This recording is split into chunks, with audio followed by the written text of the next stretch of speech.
Es reden heint alle stumme Sachen. Es rinnt wie Teu, das Bläue fließt in von schlanken Wolken. Heuche kluge Werte räuschen in die Kräun von Bämer, von die alte, gewaltige Träume. Und fallen in mein Herz mit jedem Blatt und jedem Stern. Und kannst du hören, wie es zittert der Sand unter die einsame, langsame Tritt. Welcome, everyone, to another episode of the Radiant Others Klezmer podcast.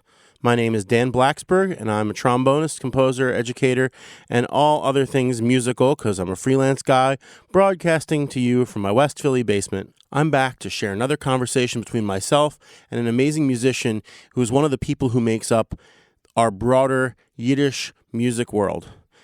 Today, that musician is pianist, composer, arranger, record producer, incredibly awesome human, Marilyn Lerner. Marilyn's home base is Toronto, Canada, but she's toured internationally with a lot of different kinds of projects across a lot of different kinds of musical styles and genres.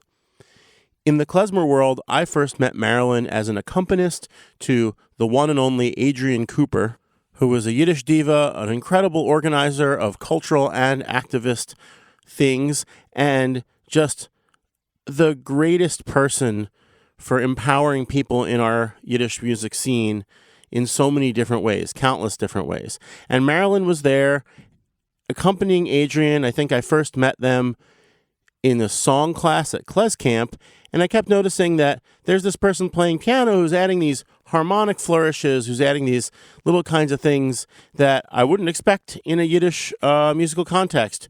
Things that were borrowed from jazz, from other kinds of music, and just a level of freedom and creativity that was really striking.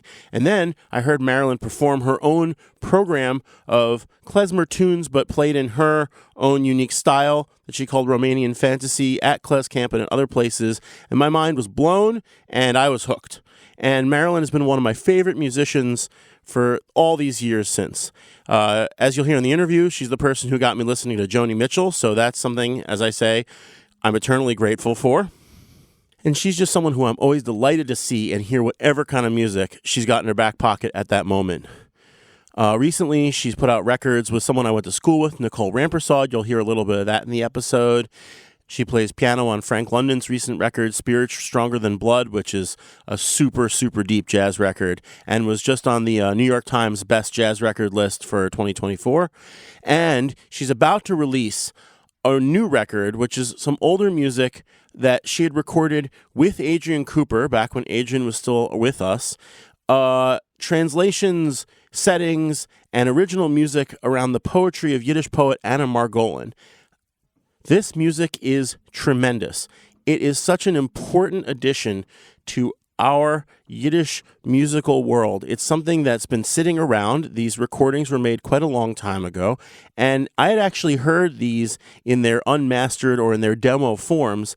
And as you'll hear, Adrienne passed away before the record could be completed or re-recorded. So these are actually some of the same recordings, but, zhuzhed up in the way that you can with today's technology and really put into a incredible package that'll be available soon on Borscht Beat Records. Seriously, folks, if you like this podcast, you're going to love this music. Go support it, probably on Bandcamp. You can certainly listen to it on streaming, I'm assuming, but, that doesn't really pay the artist anything. So go to Bandcamp, buy one of the limited edition CDs. You'll hear all about it in this interview, and sink your teeth into just some great, great Yiddish music. This conversation goes all sorts of places. We talk about a ton of different styles of music, but I think the through line of figuring out how to be your full, authentic human self as a musician that reaches backwards in time, forwards in time, into your own heritage, towards other groups of people and different cultures around the world, that's a through line that you can hear right through all the things we're talking about. And it's something that is really important to both of us. And I hope that it really strikes you too and gives you some ideas for your own musical listening, your own musical playing, whatever. As always, this podcast is a labor of love between myself and my producer, Bela Ungar, and we're always grateful to the guests who donate their time, words, and ideas to us. And we need your help always to keep it going. We have a Patreon. That's one way you can give us some monetary support. And it just helps me pay Bela for their hard work editing these episodes and posting and sharing them with all of you. And just keep our web hosting up. And that's about it. We'd love to make more episodes. We do what we can once a month, maybe a little less.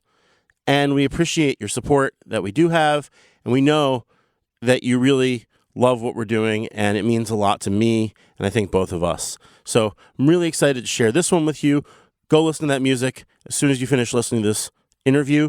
Without further ado, myself and Marilyn Lerner.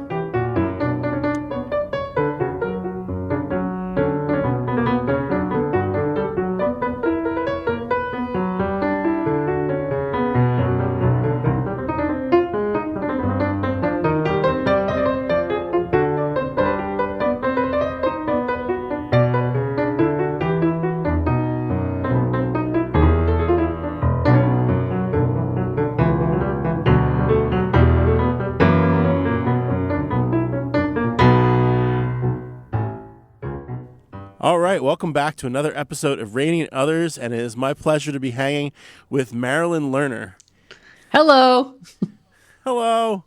We get to do this now wherever we are because of this wonderful Zoom technology. So, I'm still in my basement, and you're at your place in Toronto. That's right. I'm in my place in Toronto. So I discovered something amazing, or was a surprise to me today, looking you up and checking out some of your music, which is that there's a visual artist who lives in New York with the same name as you, and that was news to me. Yes, but not news to me since I would not imagine. Yes. It was, I was like, Marilyn keeps her life and keeps things steady, but I don't think she's that private that she would have an entire artistic practice. No. So, but you haven't met yet? You haven't met this person? We haven't met yet. No. We have okay. not met. So. Cool art, honestly. Go check it out. It looks cool. Go ahead. It looks cool. Yes. So speaking of cool art, you're a really, really cool artist who I admire a lot and have admired for the closing in on 20 years that we've known each other. Eep.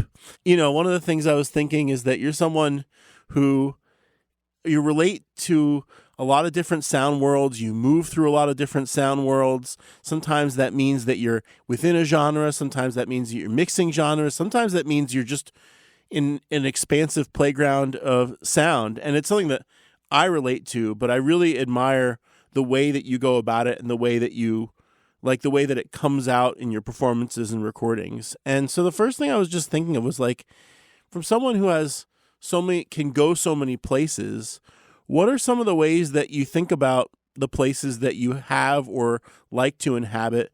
And what are some of the ways that you find yourself grabbed by music and pulled in a musical direction? Well, I guess just to start in the present and work backwards, we could do that. That works for me. I guess I go through phases. I listen to music a lot, and I'm not at a point in my life where I have a lot of time to play, but I like to play. And nor am I at a point right now where I'm touring all the time and putting out recordings all the time. I have select projects that I like to do and the people that I like to play with, which doesn't mean that I don't love playing with different people. But that's not where I find myself right now. So in some ways, because I've played different musics and been through different kinds of, not through different kind of genres, but because I've been immersed in different styles, I guess, to some extent.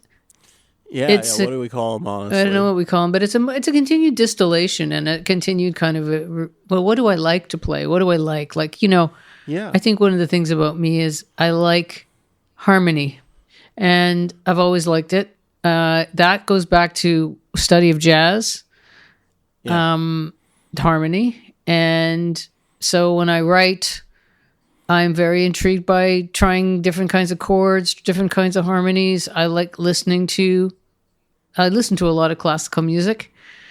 and finding out what is it that moves me or that turns me on or that I like. And so, I mean, I guess that's a continued study of harmony. Yeah. And then what can I do to fuck it up? What can I do? Right. 'Cause I was thinking you're not someone who is, you love harmony and you offer lots of incredible harmonies in your music, but you're not stuck in it by any means. No, I guess the thing is that one of the experiences I have of playing when I'm relaxed is to be really open to things that are unbidden. That you don't know how they're coming. You don't know how they got there. You put your hands down and you hear something different. The rules that you learn about harmony, all of those can be broken. Well, how does that happen? What rules do you like to break? What rules do I like to break? The rules we break distinguish us as different voices. So I suppose that's a big interest of mine. And it is certainly if I think of a composer that I'm interested in, what are they doing? Like, how are they breaking the rules? So Right. yeah. What were some of your early experiences of experiencing either rule learning or rule breaking? Because I guess you sort of need both modeled clearly to you, and it doesn't mean you have to follow exactly what someone showed you, but it showed you something. For me, I'll just say that in terms of rule breaking from you was, I remember one time you were like, I'm just really into Joni Mitchell right now, and I was like, oh, I know Circle Game, but I haven't really listened to a lot of Joni Mitchell, and that sent me down the rabbit hole that I've never recovered from. So I'm still very grateful for that, however many years ago that was. Mm-hmm. But yeah, like what were some things where you're like, oh, either I should do that or I shouldn't do that, or wow, I could do that? Yeah, I mean, I guess it depends on what the language I'm listening to. I was just thinking about, for example, a Joni Mitchell tune. It's on Hijira. And the whole tune is all a series of modulations. It starts da da da da da da da da da da da da da da. I mean, right there is a certain number of these incredible sort of continued modulations. And what does that do? How does that create the scene? Because she's very painterly. So what's she creating by doing that? Well, so what is that? So sit down at the piano and figure it out. Oh, that's really cool. What's she doing? What could I do? So I'm not really answering your question per se. I'm just thinking about something that I would do, and I still do, is to be interested in a song and want to know, what are the chords of that song? What are the changes of that song? Why does that song work? Because, I mean, when I was a kid, I studied classical music, and I studied analysis and theory, and so we were analyzing classical music, which is such a huge category. But I really think there was a long time in which I stayed within the rules. I was not somebody who was an instant rule breaker. Not that I know. I mean, someone might disagree, but then when I started to break them, and I'm saying breaking rules, when you start to strike out on your own and try to figure out what sounds you like, that's when you start to create a more individual voice. Yeah, no, I think I relate to it really strongly, because I think that some ways I still feel very rule bound, even though I have, some musical practices where I'm sort of rule bound, like when I'm interested in playing traditional klezmer, although, we could argue what that means or whether it's even true. But then there's, a free improvised context. I mean, the two pillars of my life, or sort of like musical life, are like a very traditional music, supposedly, and a very experimental music, supposedly. Although I just was, over the summer, I got to teach a class on free improvisation, and I was trying to use all of the ideas that the way we teach klezmer, and think about, what are the elements of the style, or what are the things that drive the music in specific ways, and using different people's music as examples or sort of pillars to think about. And it ended up being that wasn't what the people wanted, so it was more sort of in my head. But, one of the things that I did was I did a lovely deep dive into Cecil Taylor's poetry, and taught pianist Cecil Taylor and his poetry. And he has this very surrealist or abstract or very complicated but very intuitive way of creating sounds and relating sounds to each other. And it's almost like, you could do, it's like you could do he'll do a 180 on you, or he'll do a 360, or then he'll just break off into a third or fourth dimension. All of a sudden, you're not sure how you got there. But then his poetry had this same element to it, where it was like, this word then became a sound, which then became the basis of like another theme that he brought in. And it was just like, what a fascinating way of organizing anything, your art, your thinking, whatever. And so, but I guess we were talking about rule breaking was, I find for myself that sometimes I'm like, well, I better have a place where I don't have to follow the rules, because when there are rules, I get a little stuck sometimes, Yeah, for sure. Well, I mean, I guess this is the thing, I too, like you, have a free improv life and a different life. Klezmer is an interesting question for me, because klezmer is weird for piano. Yeah, I agree. So in some ways it's liberating, because you can try to emulate different instruments, but you can't be a Deborah Strauss. You can't be, you can't be a Dave Terrace. You can't try to perfect something. Who is like your idol trombone player in the... Oh, it's so funny. I didn't even know their names for years, and I'm still not told. The only two names I can remember are Jack Levitt, because Dave Levitt is this trombone player who's like on Facebook, and we talked to him. It's his grandfather, Jack Levitt. And then there's one of the pictures with Naftali Brandwein and his band, and the guy's listed as Louis Spielmann, I think. And at this point, because Dave has posted some like old Abe Schwartz tracks, like old band tracks, and said that trombone player is my grandfather, Jack Levitt, and he plays a specific way. Like only in the last 2 years, and I've been doing this for a while, have I been like, okay, so that's this guy, and he kind of does these things, and then this other guy, these tracks where this guy sounds like a different person, I'm guessing is this other guy, but I really don't know. So if I had to say, I would say it's like Jack Levitt and Louis Spielmann, and I'm kind of a Spielmann guy, honestly. But then there's the whole, so it's, but I do totally understand what you're saying about like, if I just stuck to the traditional klezmer trombone stuff, which would be great if there was a business for that, I probably would, then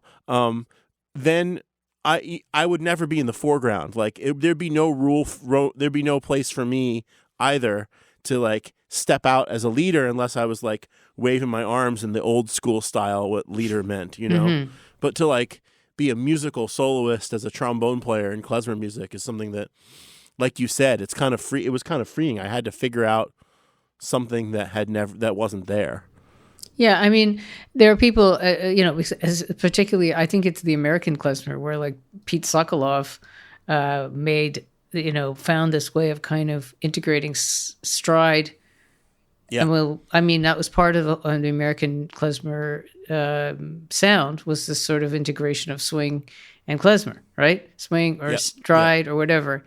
I don't think European pianists, though, were playing like that. So he found a way of making it of really bringing it into the foreground, right? Right, but that was a fusion thing that he kind of did because of who he was. That's right. Right, That's right. And it's like, and he would be really explicit. And when he was not doing that, he was basically playing accompaniment. That's right. Yeah, he was playing accompaniment, or being the arranger or the band leader. It's like these other roles. But I think especially when you come from a jazz background, and I also come from a jazz background, and I come from a very jazz-centric city, which is something that when I was growing up, I didn't realize how much of a Philly jazz education I was getting, not just a jazz education. I kind of figured that out later. Oh, right. Was like the demand is sort of to offer a distinct individual voice that can kind of that can be at the forefront of a musical expression, right? That's right. It's sort of like you're supposed to do it, and we got this far because we want to do it too, Mm-hmm. That's right. And we're also in living in this time. I mean, if we were living in Eastern Europe, let's say in the Ukraine, we would be also gathering up stuff from Ukrainian musicians or whatever else was around us anyway. Yeah, We're right. not in You'd that be doing time. the same process. We're in this time. So, where you come from. So I come from a jazz background. So look, I really am reluctant to jazzify klezmer tunes, but I Me too. use the sensibility of trying to write tunes that are not limited to 4 chords. Mm-hmm. And where the melody can, where you can get out of this sort of diatonic world for a bit, but still maintain the flavor. That is when you're not playing the kind of ostinato-y stuff that the Romanian fantasy stuff, where once you get into cymbalum and you start getting into the sort of ostinato or then you can start to do some more modal stuff. That really works there. And I mean, there's all kinds of ways of adapting. Let's face it, you can really adapt without sounding jazzy. Yeah, I think it's about like, I love what you said about bringing in a sensibility rather than a set of sounds or techniques, because I think the sensibilities are transposable to different styles of music in the sense that it's another way of bringing yourself to a new musical situation, which is what this is all about. Anyway, it's about people interacting really fully and humanely, and very holistically. And of course, when you say the cymbalum, I'm like flashing back to a performance, I think where, Romanian fantasy, and you were doing stuff, you were working that album that you had made, and the ping pong balls came out, and they went inside the piano and stuff like this. So it's like, modal is one thing, but you were definitely feeling empowered or you made some other kinds of connections, and stuff bouncing around the inside of the piano, hammers bouncing, the sticks of the hammers of the sticks bouncing off strings of its cymbalum. It's not that different, but the experience of it somehow is potentially really different because, the sensibility that you brought in that kind of led you that way. I'm just assuming. Yeah, and that's the history of all, like when I say classical music, I mean, Mozart was incredibly revolutionary. And almost every composer whose work that we listen to, not enough women are included in that. Nope. That's starting to change. But anyway, Beethoven is a perfect case in point of someone whose music really, really revolutionized. And this is an interesting thing about Beethoven was that because he was deaf, the music he wrote was the music of someone who was losing their hearing. Like, so the rhythms, the way he, if you when you think about his music and what was happening to him, there's actually a new film out called Beethoven 9 by a Canadian documentarian, and I'll try to remember his name. I was just at this film last night. Anyway, there was about how people have been affected by Beethoven's music, and one was a composer who was hearing challenged and had just received these incredible hearing aids. But she was talking about Beethoven's music and the early sonatas and then the later sonatas, and how this is the music of someone who's deaf, and so the rhythm is much stronger. And the ostinatos and the repeating of the notes, because then you could feel it. And it was just really interesting. Wow. And so it's like, what's at hand is what you use. And that ends up being something that's that changes everybody, that revolutionizes everybody. And to a certain extent, what we all do is we bring something in that's different than anyone else, because everyone's life is different. And we do something, and then someone else can pick it up and go, hey, I'm going to take that and I'm going to put my thing in it, And so it goes. Yeah, absolutely. Exactly. This is the human process of, and it's like, it's not neither better nor worse, just different. And, and one of the things I always try, as someone who plays old and new music at the same time, which I think is, not incredibly common, although it's not as uncommon as you think. And, it's more common than you think. I always try to I want everything to feel radical, and I think I've told this story in other interviews, but I had this incredible experience where I got to teach an older musician bebop for the first time, and not coming from any music school background where they kind of turn it into this thing that you can do right or wrong that then they can grade really easily, which was sort of what I observed it as, but as like a revolutionary music played by black musicians who were trying to reclaim the idea of the music that they were making as black music, and like with all these elements to it that are convoluted, that are hard to describe and esoteric.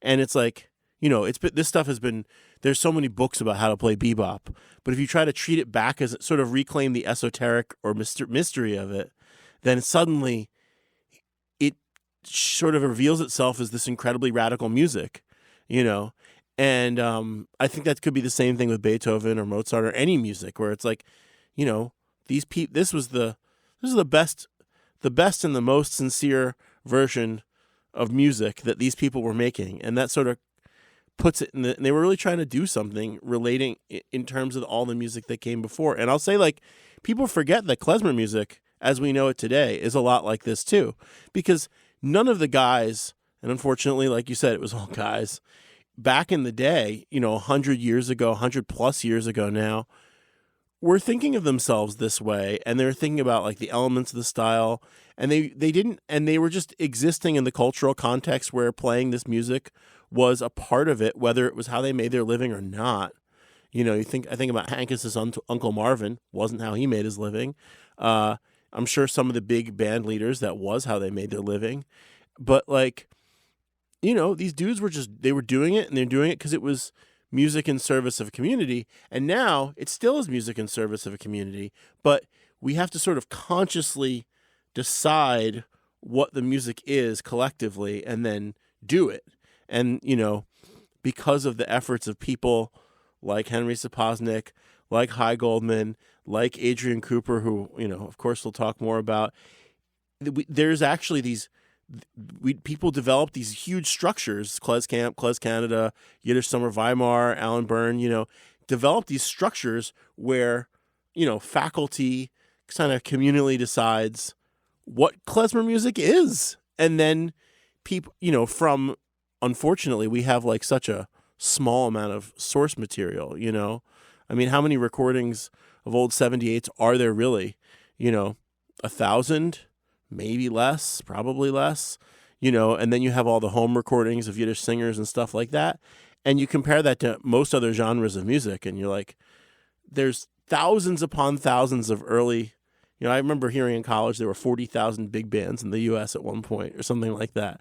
It's like there's nothing comparable. So it's just as creative, it's just as radical, it's just as like people taking what they can find and doing something with it, like you said.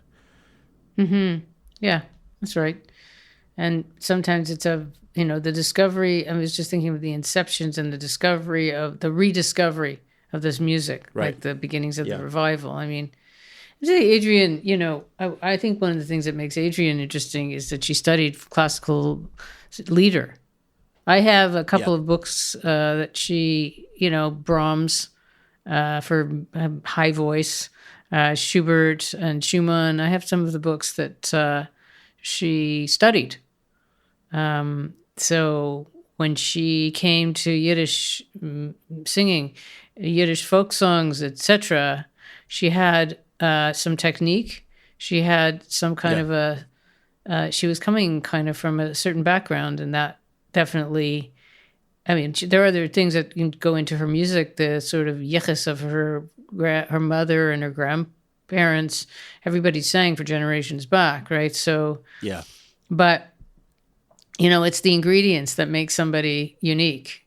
All the different ingredients that, go in. So, and like being able to have access and like using them, it's like cooking with your ingredients a lot, so that you get so that they sort of like it gets even more seasoned, and that's something that I always thought about Adrian, is that she had these amazing ingredients and she brought so much of them to every performance. She was very like the floodgates were always kind of open in terms of how she was approaching song, which I also think comes a little bit from that study of lieder, because there's it makes sense. It's sort of like you got to give your all to these songs and try to get as much out of them as you can. These are, they're meant to be big vehicles for big feelings and big expression, Yeah, definitely. But, she would say she started late. She had had some life experience before she started. She wasn't one of these wunderkinds at 20 that was out there doing the thing. Yeah. She was doing, I mean, it's not that she wasn't singing. I think she sang all her life, but she used to think she felt like she was a junior singer. And then at some point she figured out she had something to say, and she did. There was a depth there. And that you can't manufacture that. Like, that takes time to have, and that's a rarity, that certain kind of depth. Yeah, yeah. How about for you? Like, how did you find your way into this Yiddish world? And like, at what point, sort of thinking about, it's changed so much, in those years, and not in the least bit because of like the work that we've been fortunate enough to do. And, but yeah, like what did it look like when you started finding yourself sucked in? And then how did that sort of transform as you got pulled deeper and deeper in? Well, I think it was a combination of things.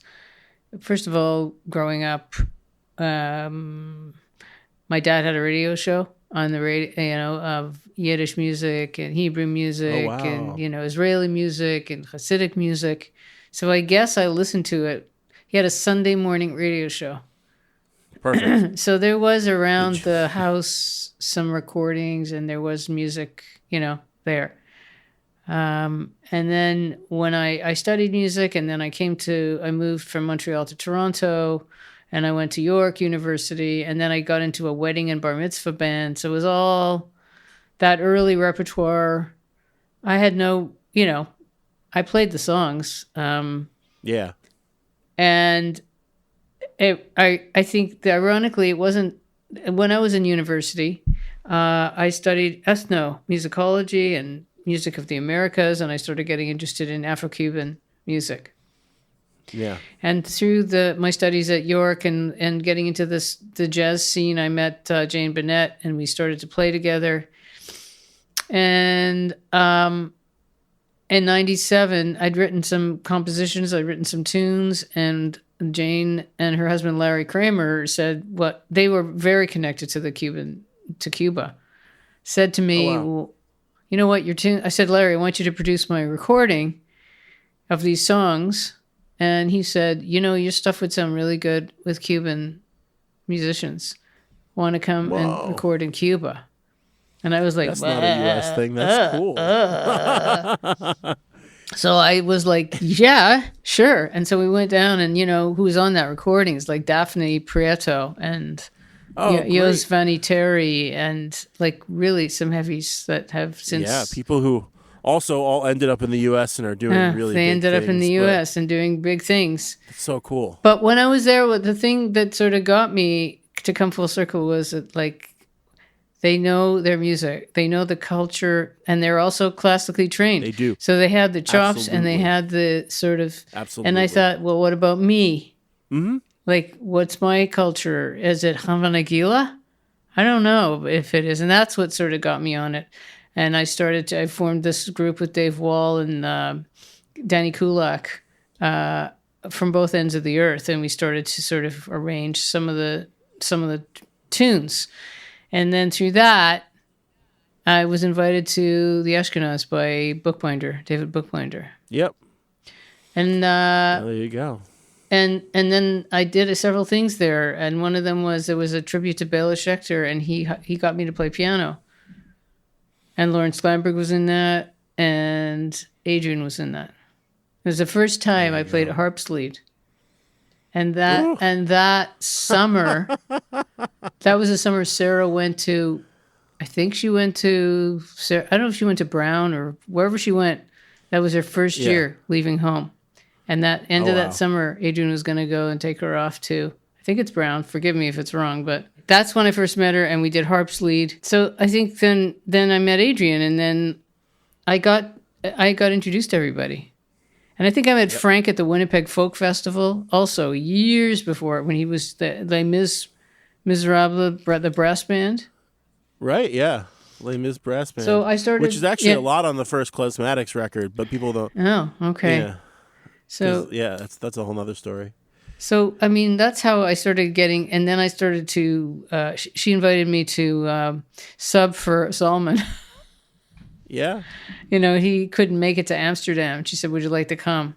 And that was like, okay. Yeah. It was before we were romantic partners, but so I'm just saying that all of a sudden I was involved in a world that was really deep diving. Yes. One thing I've noticed, and this is true of a lot of people, is when the Yiddish world gets its hooks in you, it's like getting sucked out into a vacuum because the force is irresistible and it's really fast. Yeah. And suddenly you're doing all these things, and it's a beautiful aspect of the speed and scene. And it was also, of course, Adrian just loved giving people gigs and was so good at it. Mm-hmm. Well, she sure gave me some good ones. I remember that. Yeah, and I remember that. But it's like, oh, you can do this. Let's go. Mm-hmm. And you're like, can I do this? And it's like, well, you're doing it, so let's go. Mm-hmm. Yes, it really created an opportunity, amazing opportunities. I was like, yes, I want to do this. And I was starting to sort of fool around with these songs with folk tunes and these beautiful melodies on the piano, and again trying to sort of arrange them in certain ways, or and I did my first kind of sort of explorations that later became Romanian fantasy, to try and sort of, what can I do with this tune that's not going to like take it into a sort of weird, like a jazz version of this tune. I don't want to do that. But I want to express it in my own way. I don't want to play it traditionally, because you can't really play traditional music. Only the people who were there could play it. Anyone playing it now is either imitating it or trying to make it their own, because it's impossible. It's literally impossible to recreate a moment. Yeah. You can't do it. Yeah, it's got to be you got to be in the now. Doesn't matter what you think. It doesn't actually matter what your influences are. Your influences could be completely like inside of that world, but what you're doing is creating new music. Yeah, even if you devote your life to studying the music of Dave Tarras and sounding as much and really understanding and being able to play every note, you can't be that. You're always going to be, so what are you going to be? Are you going to be an imitator? Are you going to be someone who, like, how are you going to express it? So I'm just saying you can only be the time you're in, is what the point I'm making. Yeah.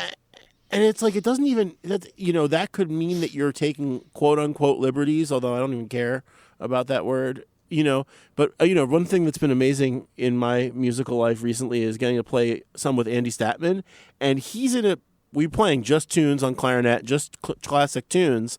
And he's in a really traditional minded mode.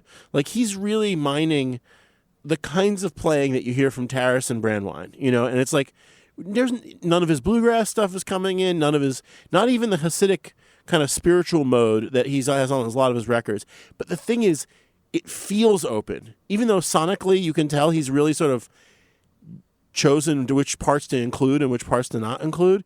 The feeling of it could go anywhere is still there. And it's like, that to me is such an incredible achievement, because he doesn't have to, he's able to make choices and stay connected to like that bigger thing of like, this is now music, Yeah. It's so cool. And I guess that's the thing. The thing is, at what point do you start feeling free? Yeah. And I don't mean free playing. At what point do you start feeling free to make the music that you hear? At what point do you start feeling free to whatever you're doing? There's a freedom.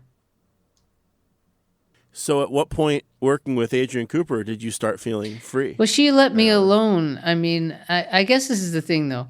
When I was working with Adrian, you're accompanying. And, I have to learn how to accompany. And I because I'm also a soloist, it's the art of trying to do something with the music. And she was like, this is the other thing. She left me alone to do what I wanted to do. Just like, Zalman, when I would play so differently.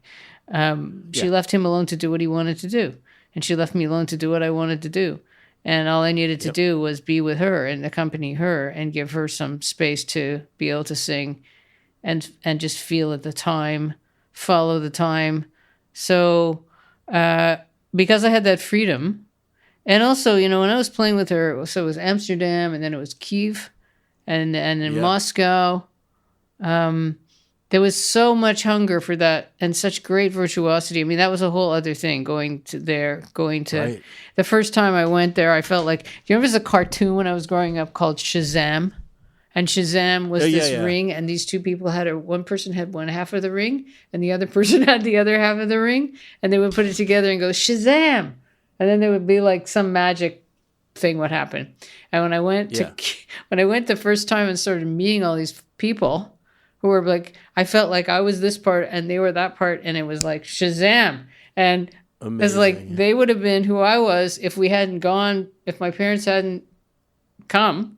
We would be them. Yeah. And so I think that there was such an open ear and such an openness to what I was doing, because I didn't come in as a Yiddishist, and I didn't come in as someone who had, I was experimenting, and I was exploring, and I was trying to keep respect. Now, I think one of the things I have to say about my music education was I studied ethnomusicology, and this idea of how do you listen to music. And what do you take from the music? And what makes this sound like this? And what makes it sound like that? And what's the respect you need to keep? That really informed the way I approached this music. So I'm not there to rip it apart and make it into something unrecognizable. I'm there to try to find a way to express it through my own sensibility. And I had some tools, right? You did. So so it felt like, and this feels really great because now I'm not, I got to tell you, I love salsa. If I could have been born in another time, I would be a Latino male playing in a salsa band. I think it would be hard as a woman, but I'm just saying that this music was music of my brethren, like of my ancestors. And I felt like that was music that I could really say something with. And that felt really amazingly powerful.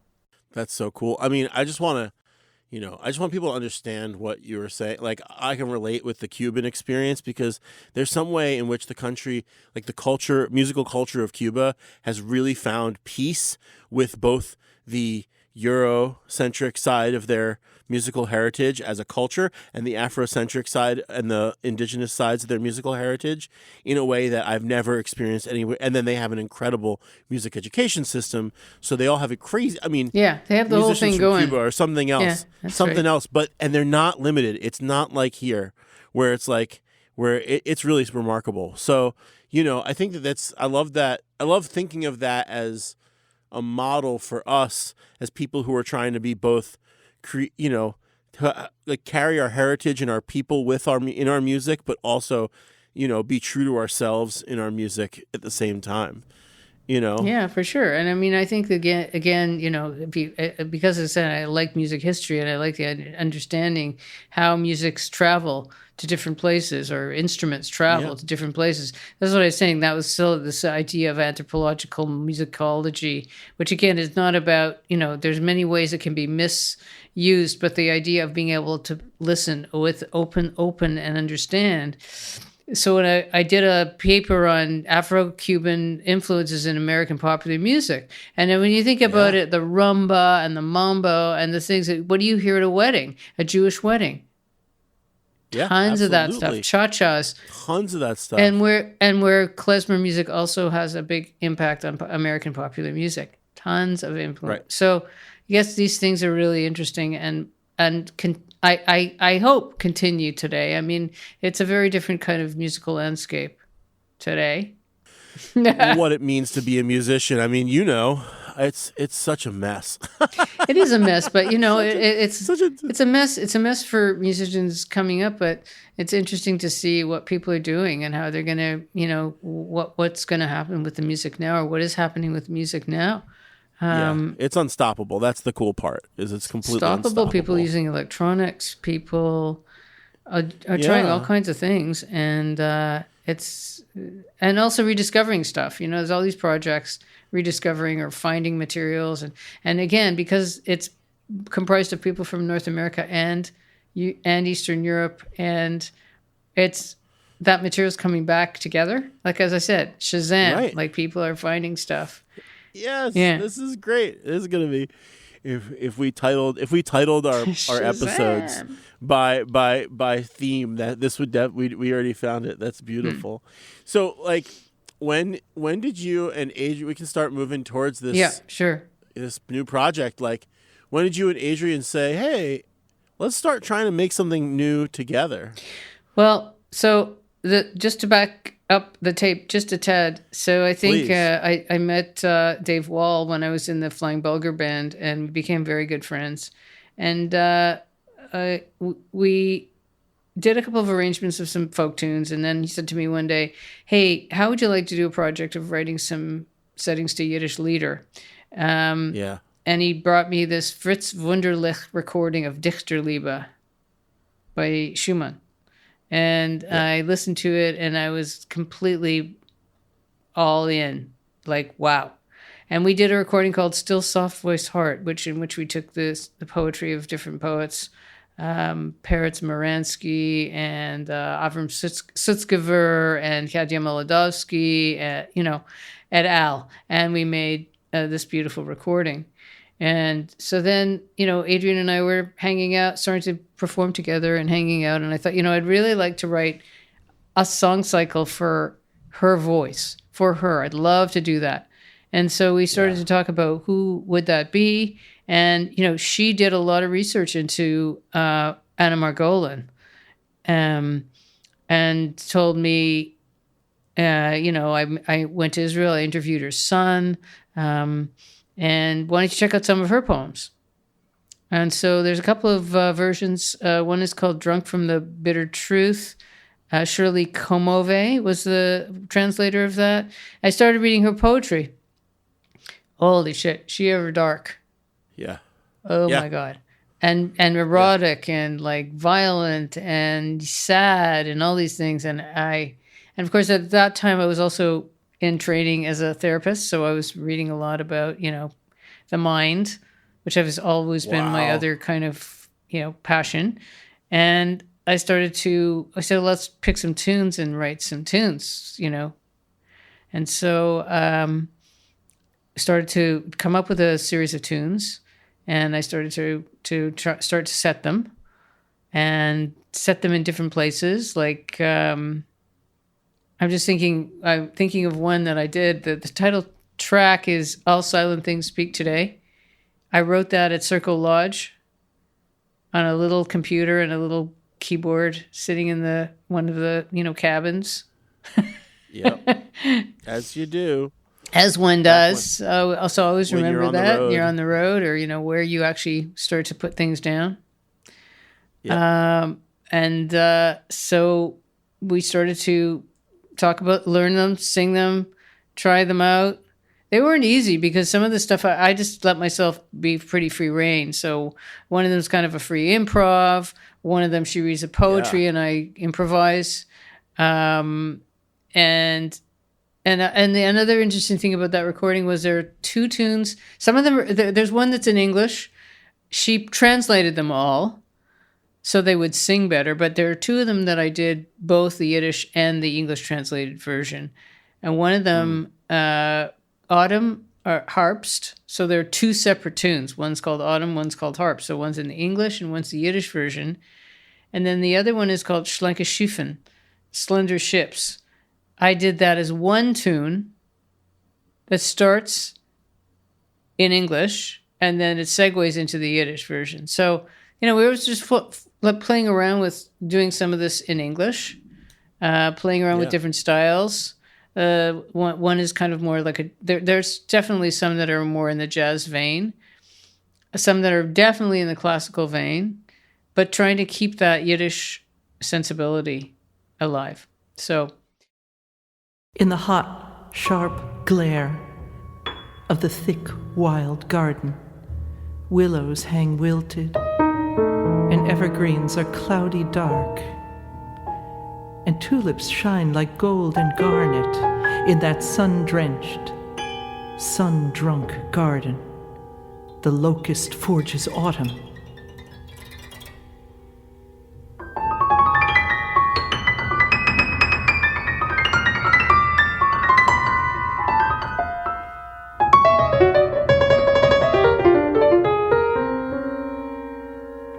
A hasty, icy song ascends from young grass and beats in the blossoming treetops. And sun-drenched birds glide and streak in the silent, trembling, burning grass. Autumn shrieks.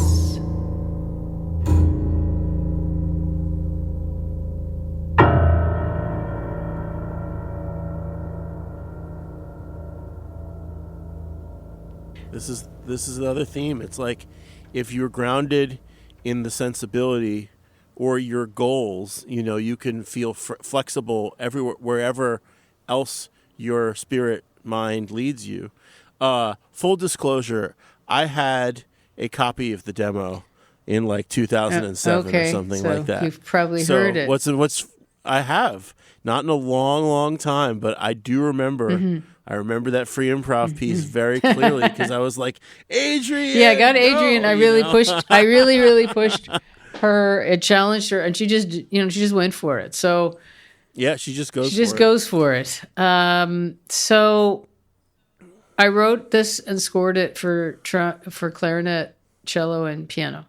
We played 2 concerts of that whole cycle. One in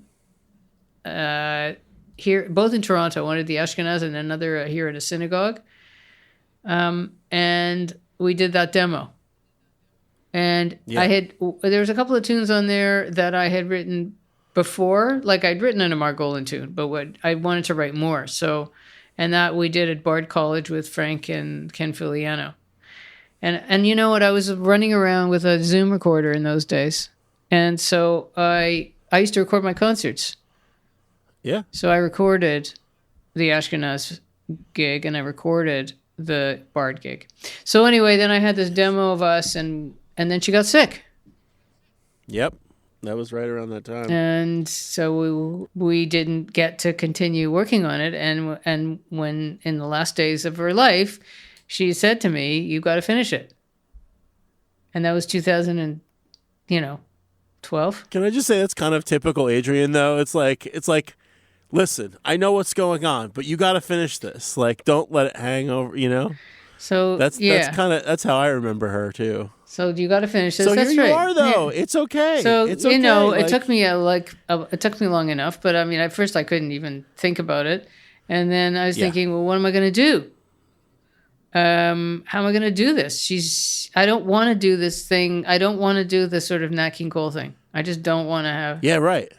So it took me years to sort of get through. What am I going to do? What am I going to do? You know, and then finally I need another pair of ears on this. And I finally thought, okay, Josh Horowitz is going to be the person I send this to and say, what should I do? What should I do? And he was just like, wow, you should put this out as it is. Yeah, I believe that. So it was, I listened to it a lot, I'll be honest. Mm-hmm. But you also decided some other things too, Well, right? I decided I'd put a couple of the live ones on there. Oh, great. So I put on 3. There's 2 live ones on there. So, and then I got this lovely man here, David Travers Smith, who's such a great engineer, such a sweetheart. Yeah. He mastered it properly. And then Michael Cooper put the money in to produce this. And the idea of this recording is I want a beautiful collector's item. And I want it to be a fundraiser for Dreaming in Yiddish, which I'm sure your listeners know is the yearly concert and award in memory of Adrian. Yeah. That, gives Yiddish artists a chance to really shine and continue to develop the culture. Yeah. And it's like one of these things that, our little scene of Yiddish music is small, and I know that in the scheme of, awards with a capital A-S, it is what it is. But I know everybody who has gotten it, it's made a difference for them. Yeah. So this is great. So what's going to happen is coming out soon, probably by the time this airs, on Borscht Beat also. Yeah, so then it's like, I want to do this. Everybody was like saying, well, you should do that. So, Josh said, why don't you talk to Aaron? Because he's got Borscht Beat. Yep. And I talked to Aaron. I said, you want to? And he was like, yeah. He listened to it, and he's been really lovely. What a lovely guy. And his label deserves it all. Like it's really expanding. And so we're working together so it's going to be an LP and a CD. And I worked with Yeshim Tosner, who is a brilliant designer. So it's a gorgeous little piece. So we made like a limited edition CD and LP, and then of course it'll be on Bandcamp. I feel like I'm on a talk show plugging. I'm plugging it. Listen, this is one of the things we can do here. You know, go buy it. Listen, I haven't heard. I had this on my iPod. You know. I had these demos on my iPod, which tells you when how long ago that was, and I listened to them, and I still remember them and I can tell you my iPod hasn't worked in a long, long time, and I remember that free improv piece. I can even hear some of the sounds. That's how good this music is, and it's like you said, different universe, different timeline. It would have been a very different project, but this is the project that it was. But also, what you get to hear is two people, top of their game, going for it, which I think, I kind of want to talk about the poems a little more, because when the first episode that I did, coming back after a long hiatus with this podcast, was with Anthony Russell and Dimitri Gaskin, and they were talking about a lot of different poems who they'd set and these different things, and and going back to what you said about how you were relating to it while studying to be a therapist, and just the intensity of vibe of great Yiddish poetry, I think it's one of its real special achievements, and especially a poet like Margolin, where I don't know, it drags you in real hard. I can't think of any specific poems or anything, but this is still coming off my memory of those old demos. Well, I guess it's the thing to think about. I mean, poetry is something that it's expressing the inexpressible. It gets beyond. Right. And when I revisited this and thought, okay, we're going to do it, we're going to finish it, I did more research. So the other thing is that Adrienne had written an article for Bridges, which is a feminist journal, Jewish feminist journal. She wrote an article about Margolin, and I've used that as it's in the liner notes. It starts the liner notes as her research and her piece on Anna Margolin and about this project. But I also did some more research, different scholars, different people writing about her. And, Margolin was, she had a tough life. She was born in Brest-Litovsk. She was brilliant.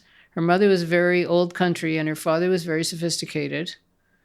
And she ended up going off with her father and was always guilty that she left her mother. She came to the U.S. and she was married more than twice, and then I'll go into the sort of details of her biography, but there's a lot about her that she had many lovers, and then she was married to a poet, and she had this son, and she moved to Israel. And then she just could not hack it, and she had to make a decision, and she came back, and her son stayed in Israel. So she had two major, major, major losses in her life, choices that she made that she was always guilty about, that was partly about being a woman at the time, that was who she was as a poet, as a woman, as a mother. I think what we can say is she came by her intensity rather honestly. She came by her intensity honestly. There was one person who wrote from Israel who knew her family. And that was the paper it was the most recent paper on her that really made me think about her as a mother. It made me think about how her poetry is full of suffering. And part of that suffering is her guilt. And part of the guilt is, she made choices, but she was also of her time. She was stuck in her time. She was stuck in her time. So that really gave me a different kind of perspective. Her poetry is very dark. I think that people will find it dark, but find it very intense. And I have to say also, the act of writing. Have you ever written? You've written to lyrics or written settings? Only a couple times, but I'll talk about my experience of writing a setting of a Jewish poem. I guess I'll do it right now. Yeah, so I did this piece in 2019 that was all about really just exploring my own identity relating to being a diaspora Jewish person in 2019. And I was working with a friend who's a cantor and a singer, and he has mixed Ashkenazi and Mizrahi heritage. And so we were drawing on these different things. And Anna Torres, the Yiddishist from Chicago, pointed me to this, does a lot of writing and research on Yiddish anarchism, pointed me to this guy, Peretz Markish, and he had written this poem that translated something to like, I don't know if I'm at home or I'm afar. And it has this thing that I find in a lot of Yiddish poetry that I've worked with, because I worked a lot with Benji Fox Rosen when he was doing his Gebirtig stuff. And like, just, it's like super distilled, super intense feelings, imagery, but then it can turn on a dime. Like this poem, and I think a lot of poems, there were some on the Sve Breeder record that did this, where it's like 3/4 of the poem is kind of about one thing, and then the last quarter is like about something that is like, feels like a sharp turn, that not for the purpose of being weird, but for the purpose of heightening the intensity of the experience. So, it was almost like for this poem, I had to like almost treat every line as like a separate piece of music and just deal with what, like the rhythms and the tonalities and the kind of flow of it that I felt from that one thing.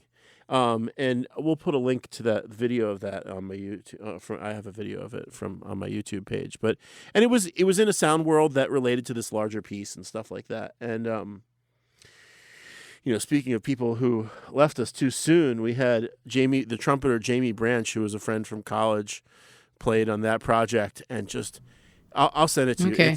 I'm very proud of that. But yeah, so it's like this idea, like there's so much. They're not long poems on the whole. A lot of Yiddish poetry is pretty, poem sized, but it packs a lot of punch. It really does. And so you have to figure out how to like wield that power, or like respect that power when you're trying to compose music, a setting of it, because it's sort of like, well, why should you bother setting? You gotta, if you're not gonna like rise to the occasion, why set this in the first place? That was my experience with doing all that. Yeah. Well, I mean, I think one of the things that's interesting here is the English and Hebrew and Yiddish, the English and Yiddish of the same poem. And Adrian translated them so they would sing better, like that the words would, because some of the translations wouldn't, that were fine, were not as easily sung. Right. But I think this is the thing. The act of writing for poetry is a particular thing. For me, the poem tells me what it wants. It's not kind of magic. It's magic to write to words like that. Yeah. And it's like, it's totally different. I mean, poetry is the closest language gets to music, I think, in a way. So but it's different because it's playing with meaning in a way that music doesn't, because it doesn't have, a collection of notes doesn't mean an object like a word in a poem does, right? So there's this way in which it kind of plays with meaning in the way that like that then I think meets the way that music kind of defies meaning in some ways, right? And then you can kind of meld these two things to create a lot of space, right? And I think, and one of the things I love about Yiddish poetry, because it packs, Yiddish poets, in my experience, like to pack a lot of punches into their writing. There's a lot of chances to create some spaces for different things. That's interesting. I mean, I think the thing is, because music is that objectless, it can curl itself around other art forms. And, the other thing I do quite a lot is I do silent film accompaniment. Right. I've been doing that for some years now, and because I love film.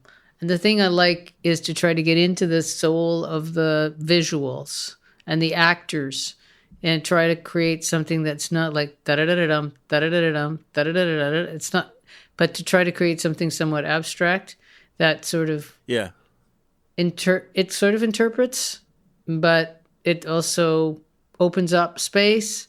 And so I think that's the same thing with poetry. Is like, I mean, it's good to read poem with no music, or watch a film with no sound, but it's so it's so much fun and so interesting to try to see what does that poem manifest itself to be. And I guess that Isabel, what's her name? Just came out from Benji Fox. Oh, Isabel Frey. Yeah. So you'll edit this, but I talked to them last week. so I'm just saying that they also did some Margolin, same tune, some of the same tunes, I think, or same tune. Oh wow! I think there's a similar tune on there, and that. So what did they do? What did she do? What do I do? It's going to be completely different. And different reference. I mean, I can say, having talked to both of you, you have super different reference points, and thank goodness for that. Right. I have to go back to this thing about creating space and wrapping around what you said about wrapping around the other art form, because it reminded me so much. Okay, do you ever watch street dance competitions, battles like hip hop dance, things like that? I know this sounds really out of left field. You ever seen any of that stuff? Yeah, like mildly, but I don't. I don't seek them out. But yeah, okay. So yeah. So it's it's an improvised form where they have to perform and impress with judges to music that they probably know, because you kind of it's like being a jazz musician. You got to know all the tunes, because they're just going to call, the DJ's just going to call a tune, and you got to start dancing in 5, 4, 3, 2, 1 or whatever, and so you better know all the repertoire. But the best dancers, and to me it feels like it's such a viscerally exciting art form, because it reminds me of like the hottest jazz, where the soloists are really like playfully going after each other and trying to one up each other in a way that's like all love. And but the best dancers, and one of my favorite dancers, he lives in China, and he does this thing where he creates space. Like, he'll do moves to these tracks, and he's not even that he's catching the beats of the track. Because like a lot of dancers will like catch the hits, right? And you're like, whoa, that's really cool. They caught all the hits. And he's doing something like even more elevated often when he's at his best, because he's, like you said, he's like wrapping around the music with his body motions and showing you something that you didn't see, that you didn't know was there, almost. Or like creating something out of nothing. I mean, it's like the coolest thing. I'll try to send you a link to this, because it's just, as people who are really invested in improvisation and improvised music, there's a lot of kinship. It feels very kinship to me here. But I love that idea of wrapping around the art form with another. What about our art form, or any art form, can sort of like encircle, but then also kind of like nurture and show something else that we didn't know. So this is all to say, you have to go buy this record that's going to come out. We got to sell out all these little limited editions. What's the point of making these things anymore? You got to buy them. And I can tell you, Aaron, I saw Aaron whenever I saw him in New York. I saw the artwork. These things are going to be worth owning. It's cool. It's great. Yeah, well, it was a very interesting thing, because I was like, can I still do this? Can I produce something? And working with this visual artist, we did a lot of different covers, a lot of different ideas. And then something really clicked. It was really interesting to work with Yeshim. She did a Wayne Shorter cover, and she's done a lot of interesting shit. So she's cool. really, really great. That's awesome. So that was also trying to come up with a visual image that expresses this idea of the sound, like what's it going to be, and it sort of has a certain kind of floral, but not like it's dark, but it has different color. I wanted something that was, because the cover, the title is All Silent Things Speak Today.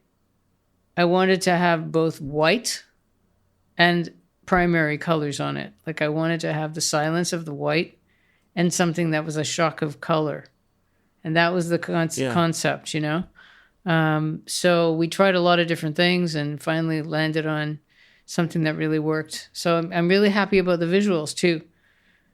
Yeah. No, it's important, because you're presenting a lot. This music has a lot went into it, and certainly a lot.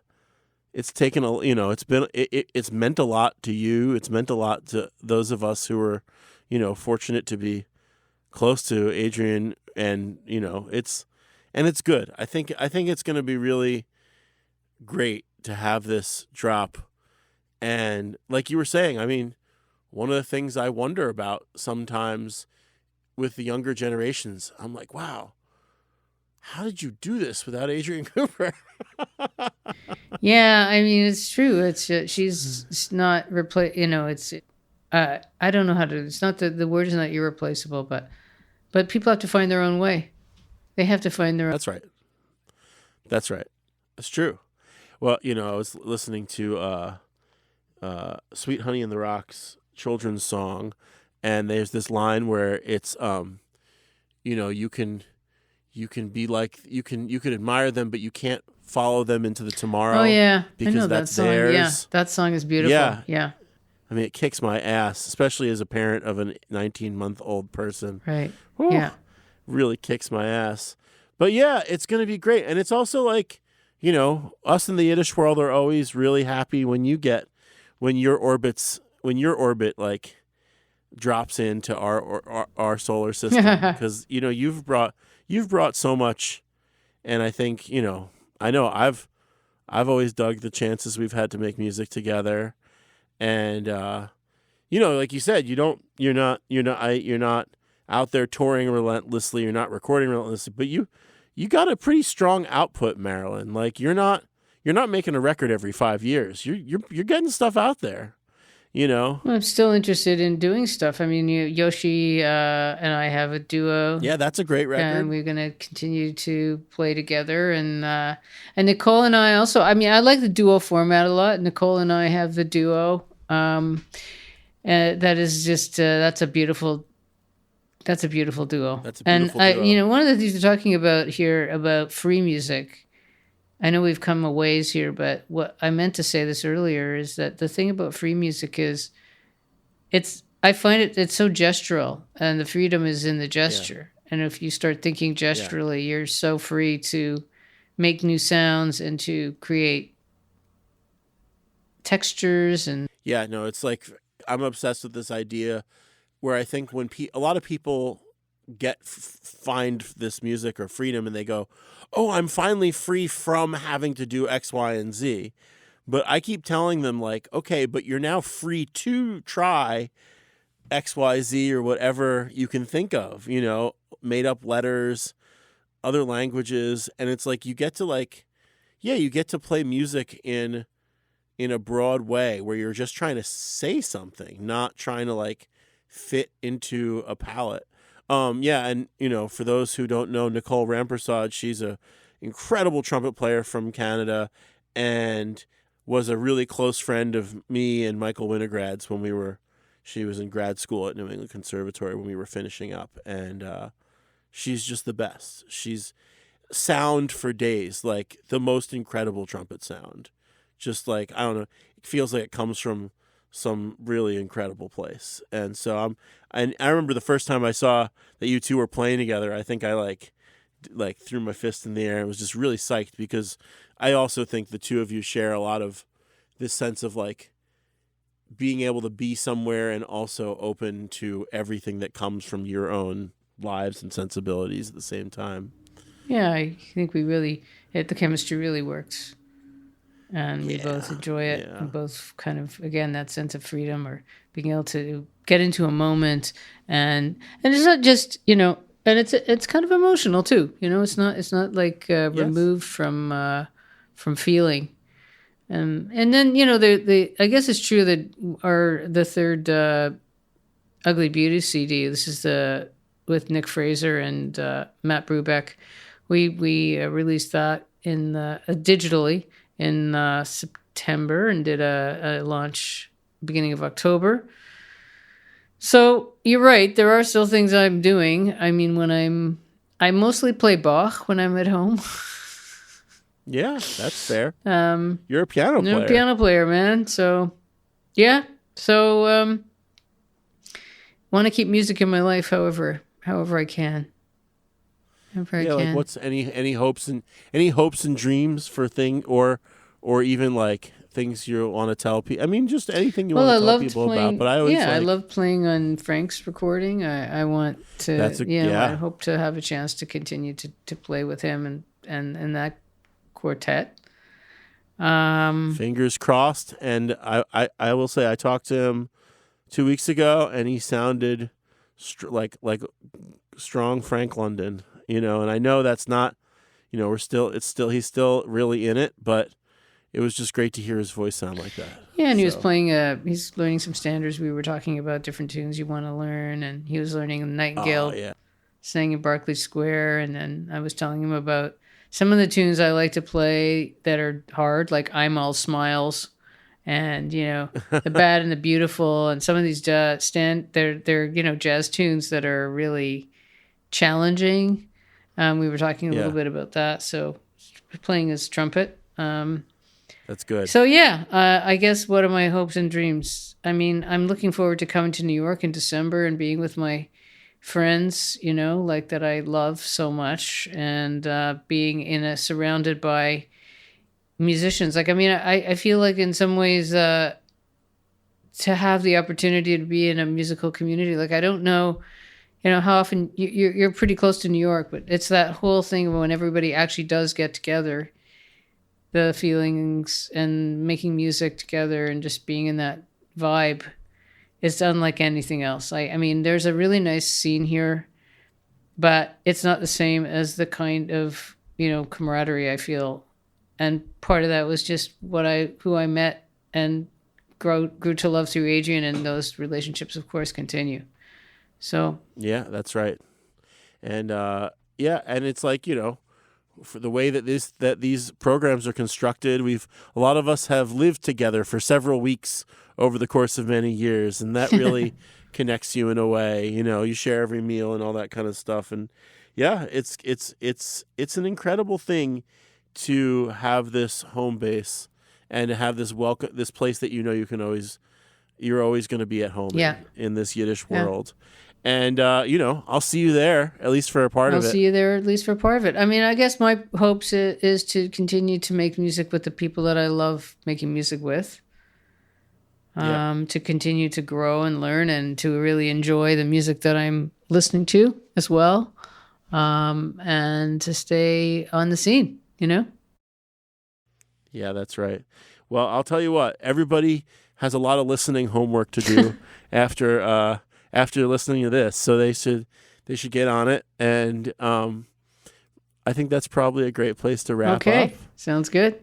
And Marilyn, thanks so much for hanging and talking. It was such a pleasure. A total pleasure always to hang with you.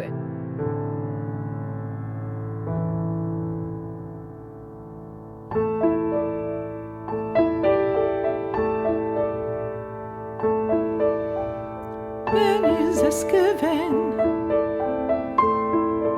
Ich kenn sich mit dem Ohnen. Es geht mir noch wie ein vergessener Refrain. Da steht beim Jahr Nocturnen von Chopin und eiserne Lilien von die Balkone.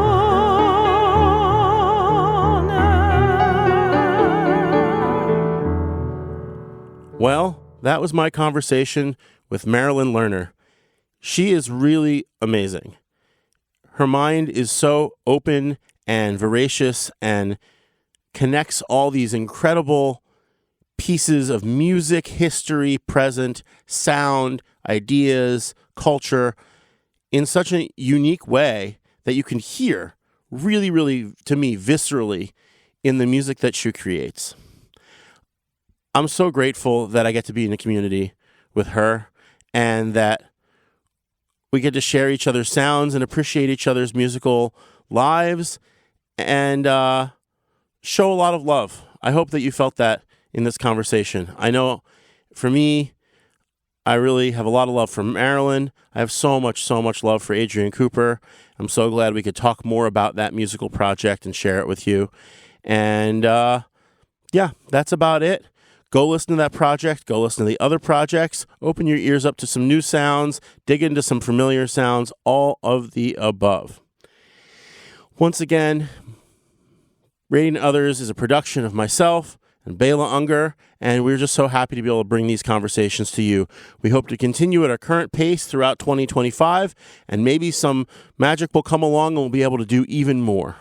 So in that case, maybe anybody who I see you at Yiddish New York coming up this weekend, I'm looking forward to seeing you all. And for everybody else, I hope that you just stay well, stay cozy if you're in the cold parts of the world, and have a good Shabbos.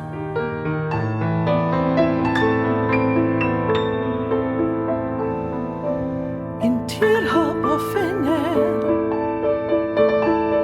dort zwischen die Sonnen, verchalle schwimmen Porle, in a lastchen dicke Wals. Heute Jugend